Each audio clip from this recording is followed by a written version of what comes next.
Salut les amis, j'espère que vous allez bien, moi ça va nickel et bienvenue dans cette journée 62 du challenge. Aujourd'hui c'est une journée très spéciale puisque je vais te donner des tips pour économiser de l'argent, voire gagner de l'argent, surtout si tu es un créateur d'entreprise. Aujourd'hui, c'est la journée 62 du challenge et tu sais ce qui se passe. Demain, c'est le départ pour la Tunisie. Demain, je vais rejoindre un poteau, un YouTuber qui fait des vidéos sur le make money et qui habite là-bas en Tunisie. Je vais aller le rejoindre et ensemble, on va travailler sur un nouveau projet. Je préfère t'en parler une fois là-bas, mais c'est un projet qui pourrait t'intéresser. C'est un projet qu'on pourrait mettre en place en parallèle de ce challenge et qui pourrait t'intéresser, toi qui regardes tous les jours ces vidéos. Mais bref, c'est pas le sujet du jour. Le sujet d'aujourd'hui, c'est les économies que tu pourrais faire grâce aux aides. Pourquoi je te parle des aides? La France, c'est le pays des aides. Il y a des aides de partout. Il y a tellement d'aides que pour la majorité d'entre elles, tu n'es même pas au courant qu'elles existent. Ces aides de l'État, elles peuvent t'aider si tu es compatible avec les conditions. Et en général, nous, on n'a pas d'argent, donc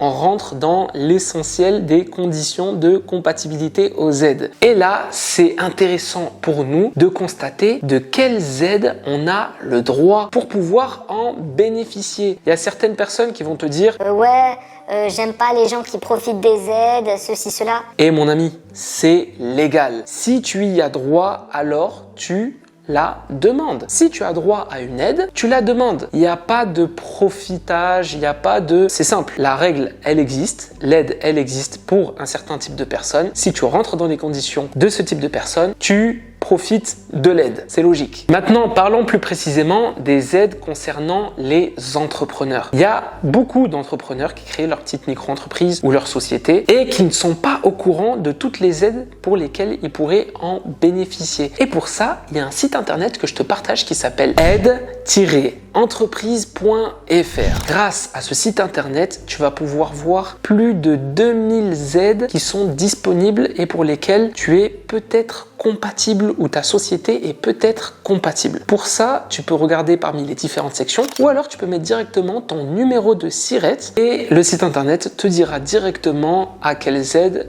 ta société a le droit. Bien entendu, ce site internet concerne essentiellement les personnes qui souhaitent avoir des aides pour leurs entreprises. Mais il existe aussi des aides pour les particuliers. Et j'ai un petit peu scrollé sur la liste de toutes les aides qui sont proposées. Et j'ai trouvé un truc pour lequel je pourrais bien être compatible. Et ça s'appelle la prime à la conversion. La prime à la conversion, c'est quoi? C'est le principe de jeter à la casse une voiture polluante, en l'occurrence une ancienne voiture, pour la faire remplacer par une voiture qui pollue moins. Donc ça peut être une voiture essence, comme ça peut être une voiture hybride, comme ça peut être une voiture électrique. Et moins ta voiture polluera et plus le prix de la prime augmente. Et ça, c'est intéressant parce que moi, j'ai vu ça de très près et je m'y suis intéressé de très près. Et il se trouve que je rentre dans les conditions. Les conditions, c'est que je dois avoir mon ancienne voiture depuis plus d'un an, ce qui est le cas puisque je l'ai achetée il y a un peu plus d'un an. Elle doit être aussi assurée il y a plus d'un an, ce qui est le cas aussi. Et à partir de là, les différents tarifs de la prime à la conversion changent. Ils demandent aussi un avis d'imposition bas, ce qui est mon cas, puisque j'ai un avis d'imposition sur les revenus de l'année dernière qui sont bas parce que j'ai simplement pas effectué d'activité de salarié. Donc, je me suis renseigné et si je ne me trompe pas, j'ai le droit à une belle prime à la conversion. Il faudrait compter entre 6 000 et 8 000 euros de prime. Donc, c'est pas négligeable et ça sur une voiture électrique d'occasion. Donc, du coup, la première chose que je me suis dit, c'est quelle est la voiture électrique la moins chère du marché? Je suis allé sur internet et j'ai trouvé la Renault Zoé qui est complètement compatible avec cette prime à la conversion et qui en plus revient pas du tout cher si tu la prends d'occasion. Donc je suis parti sur le site internet de Renault Occasion dans lequel j'ai tapé ma ville, puis ensuite j'ai mis citadine, puis ensuite j'ai mis Renault, puis Zoé dans les filtres et puis j'ai choisi la tarification la plus basse. Du coup, la tarification la plus basse, j'ai une liste de voitures autour de 8 000 €. Et ça, c'est super intéressant parce que potentiellement, je pourrais acheter une voiture à peut-être 500, peut-être 1000 ou peut-être 1500 € pour une valeur de 8 000 €. Et tout ça en échange de ma vieille Seat. Du coup, forcément, c'est une sacrée affaire. Donc là, l'idée, c'est que je vais me rendre directement chez Renault. Chez Renault, je vais prendre un entretien où je vais pouvoir discuter de la prime à la conversion directement avec un agent, un vendeur, un commercial là-bas qui va pouvoir m'expliquer tout et me dire en fonction de mes papiers de combien est-ce que j'ai le droit exactement. Du coup, on se retrouve là-bas. Alors, je pense que voilà, là, ça va être juste à titre d'information parce que demain, j'ai mon avion. Mais par contre, si ça venait à se faire, à mon retour de Tunisie, à ce moment-là, on va mettre en place directement les actions et on va changer de voiture. En tout cas, c'est tout ce que je me souhaite. On se retrouve chez Renault. Let's go! Bon, du coup, on est sorti et là, l'idée, c'est de rejoindre la petite case là-bas, Renault Occasion. Tu vois, ici, c'est pour les riches et ce petit bâtiment là-bas, c'est pour nous les pauvres. Maintenant, on va rejoindre le bâtiment des pauvres et on va voir ce qu'ils peuvent nous proposer là-bas. On va essayer de trouver une petite voiture intéressante, pas chère.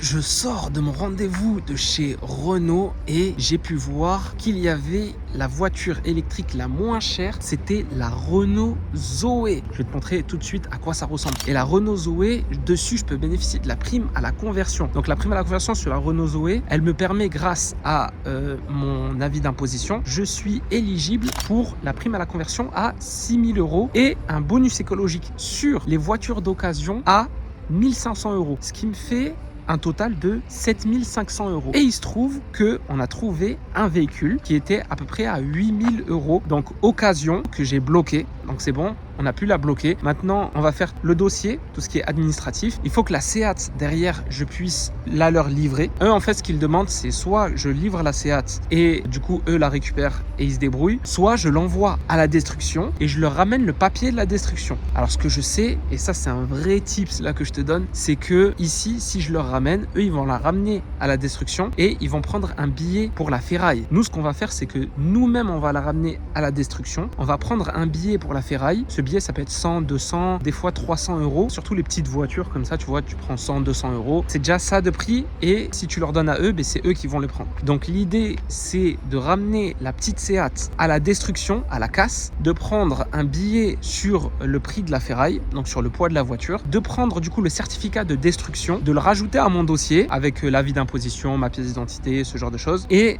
de leur ramener pour débloquer. À ce moment-là, eux, ils vont me déduire directement le coût de la prime à la conversion. Donc, ils vont me déduire les 7 500 sur le prix de la voiture qui est, je te rappelle, à 8 000 €. Alors, je vais te montrer à quoi elle ressemble cette voiture. Donc, ça ressemble à ça, une Zoé. Tu vois, c'est une petite citadine, 100% électrique. Il y a ce coloris, il y a ce coloris aussi. Et tu as ce coloris. Et bien sûr, tu en as plein d'autres là-bas. Tu as le blanc, le gris, le rouge bordeaux, le bleu électrique, tu vois.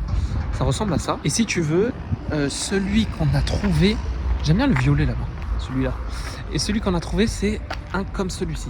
C'est exactement comme celui-ci. Un gris Neptune, tu vois, un petit peu comme ça. Et franchement, c'est propre, hein. Je te montre un petit peu à quoi ça ressemble à l'intérieur. Je sais pas si on voit bien.